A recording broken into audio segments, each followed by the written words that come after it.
નમસ્કાર, આપનું હાર્દિક સ્વાગત છે એજ્યુકેશન ઇન ગુજરાતી ચેનલમાં. આજે આપણો વિષય છે કે આમાં ગુજરાતી વ્યાકરણમાં શબ્દ સમૂહ માટે એક શબ્દમાં જવાબ આપો એવી રીતના પૂછાય છે કોમ્પિટિટિવ એક્ઝામ માટે. તો અગત્યના છે તો વિડીયો અંત સુધી જોજો. ઘણા બધા આપણે પોઈન્ટ કવર કરવાના છે.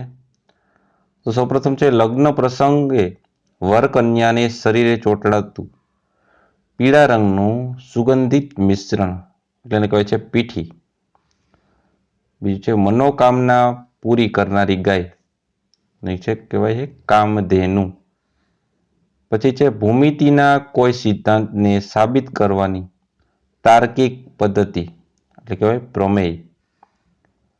હોળી ખેલવા નીકળેલો ઘેરમાંનો માણસ એટલે કહેવાય ઘેરાઈયો.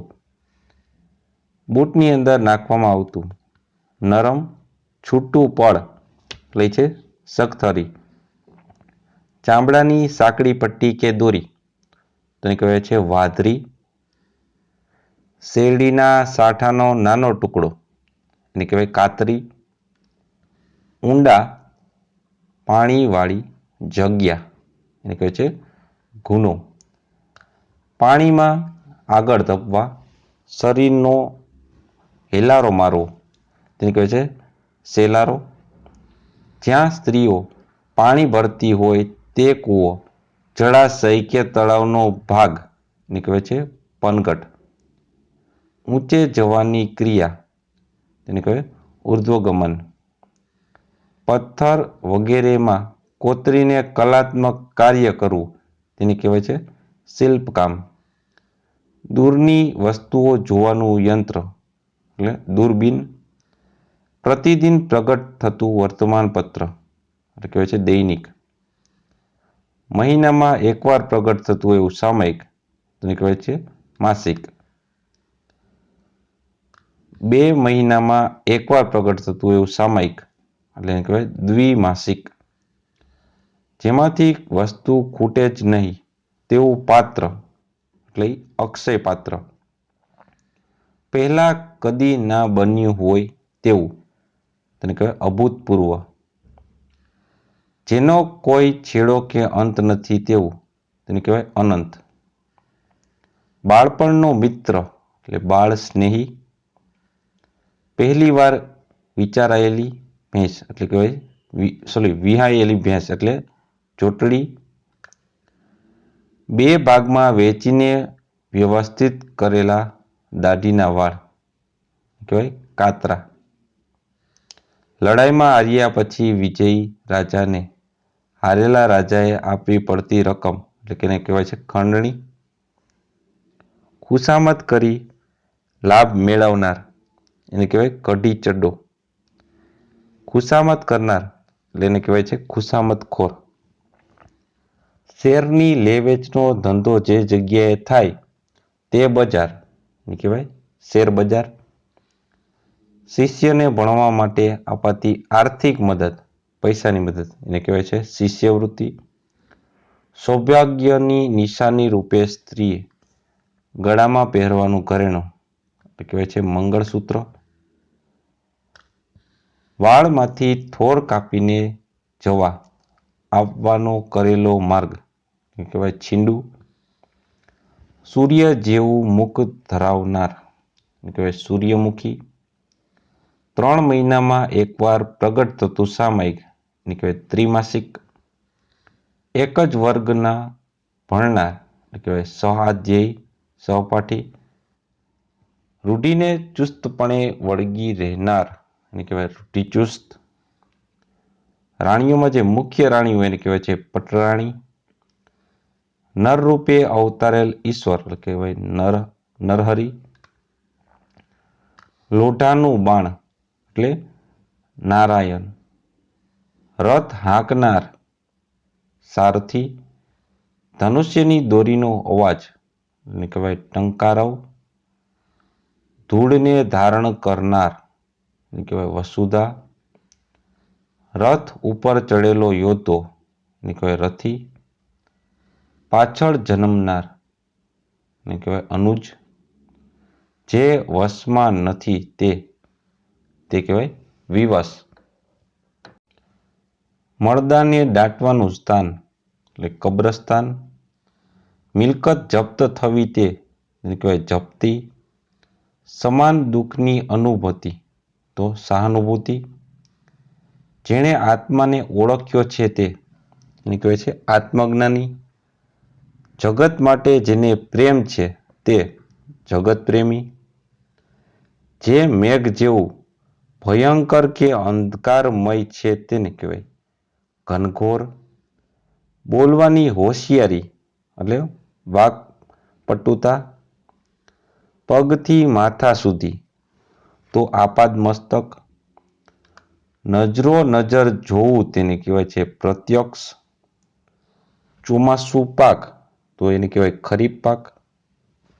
ઉડતી નજરે અવલોકન એટલે વિહંગાવલોકન. બુદ્ધિરૂપી આંખો તેને કહેવાય પ્રજ્ઞાચક્ષુ. 4 શેરના વજન જેટલું જૂનું માપ તેને કહેવાય 4 શેરી.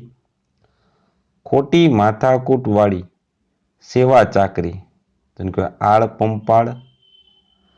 આરોપ મૂક્યા બાબતનું લખાણ તો આરોપનામું અથવા તો તહોમતનામું કહેવાય છે ને.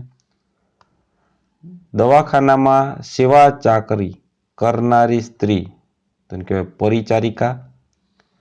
ખૂબ સંકુચિત દ્રષ્ટિવાળું એને કહેવાય કૂપમંડુક. નકામા ઢોરની રાખવાનું સ્થળ પાંજરાપોળ. લગ્ન આદિ શુભ પ્રસંગની આમંત્રણ પત્રિકા એટલે કહેવાય કંકોત્રી. કરેલા ઉપકારની કદર કરનાર એટલે કૃતજ્ઞ. નજરો નજર જોવું તેને કહેવાય સાક્ષાત્કાર. કરેલો ઉપકાર ભૂલી જનાર એને કહેવાય કૃતજ્ઞ. ઊંડે ઊંડે રહેતો અફસોસ એટલે કહેવાય વસવસો. 2 બળદ વડે ખેંચાતું ગાડું એટલે કહેવાય ડમણિયું. સરકાર તરફથી ખેડૂતને ધીરવામાં આવતા નાણાં તો કહેવાય તગાવી. મૃત્યુ અગાઉ વારસા અંગે લખાયેલું ખતપત્ર વસિયતનામું. જેમની માં ન હોય એવા કહેવાય નમાયા. મરનારની પહેલી વાર્ષિક તિથિએ કરવામાં આવતી ક્રિયા કહેવાય વર્ષી. પથ્થર પર લખેલો લેખ કહેવાય શિલાલેખ. વિભાગ ન પાડી શકાય એવું કહેવાય અવિભાજ્ય. 3 અણિયા વાળું હથિયાર એટલે કહેવાય ત્રિશૂળ. સૌભાગ્યવતી સ્ત્રી કહેવાય સૌધા. સધવા પછી લાખોની સંપત્તિનો માલિક લક્ષાધિપતિ. પરાપૂર્વથી ચાલ્યું આવતું એને કહેવાય પારંપરિક. જીવન પર્યંત ચાલતું તેને કહેવાય આજીવન. મુખ પરંપરાથી ચાલી આવતી વાર્તા તો તેને કહેવાય દંતકથા. આદિથી તે અંત સુધી એને કહેવાય સાધ્વંત. રોગની ઓળખ તેને કહેવાય નિદાન. માણસ માટે ઈશ્વરનો સંદેશો લઈ આવનાર એને કહેવાય પૈગંબર. અમૃત જેવી મીઠી નજર તો તેને કહેવાય અમી દ્રષ્ટિ. અમુક માણસો કે સંસ્થા વતી નિયુક્ત કરેલ માણસ હોય એને કહેવાય પ્રતિનિધિ. સાંજનું ભોજન એટલે એને કહેવાય વાળું. સહન ન કરી શકાય એવું તો એને કહેવાય અસહ્ય. ઢોરને ખાવાની એક પ્રકારની વનસ્પતિ તો તેને કહેવાય ગદબ. મૂળાક્ષર પ્રમાણેનો ક્રમ એટલે કહેવાય વર્ણાનુક્રમ. 10 વર્ષનો સમયગાળો તો તેને કહેવાય દશાબ્દી દાયકો. ઝંખના કરવા યોગ્ય તો એને કહેવાય સ્પૃહણીય. જમવા માટેનું આમંત્રણ એને કહેવાય નોતરું. ગાયનો દીકરો તો એને કહેવાય સુરભિસુત. કશુંક પ્રાપ્ત કરવાની તીવ્ર ઈચ્છા એને કહેવાય લગન. તોપમાં ભરેલા દારૂને સળગાવવા માટેનો કાકડો તેને કહેવાય જામગરી. આકાશ અને ધરતી જ્યાં મળતા દેખાય તે જગ્યા એને કહેવાય ક્ષિતિજ. સહેલાઈથી તૂટી જાય તેવું તો તેને કહેવાય બટકણું. એક જ નામથી ઓળખાતો લોક સમૂહ તો એને કહેવાય કોમ. લાકડાના નાના નાના ટુકડા તો એને કહેવાય કરગઠિયા. જંગલમાં બાંધેલા ઝૂંપડાનું ગામ એટલે એને કહેવાય નેસ. ઢોર ઉછેર કરતી જાતિનો માણસ એને કહેવાય માલધારી. લખવાનું કામ કરનાર તો એને કહેવાય લહિયો. ચારે બાજુ પાણીથી વીંટળાયેલ જમીન એટલે ટાપુ. તો આ હતા આપણે ગુજરાતી વ્યાકરણ લગતા એક શબ્દ સમૂહ. બરોબર, શબ્દ સમૂહ એક જ શબ્દમાં એનો જવાબ. એવા ઘણા બધા કોમ્પિટિટિવ એક્ઝામમાં આપણે પૂછાય છે. તો આશા રાખું છું આ તમને માટે ઉપયોગી બને. જોતા રહો એજ્યુકેશન ગુજરાતી અને શીખતા રહો. થેન્ક યુ, આભાર.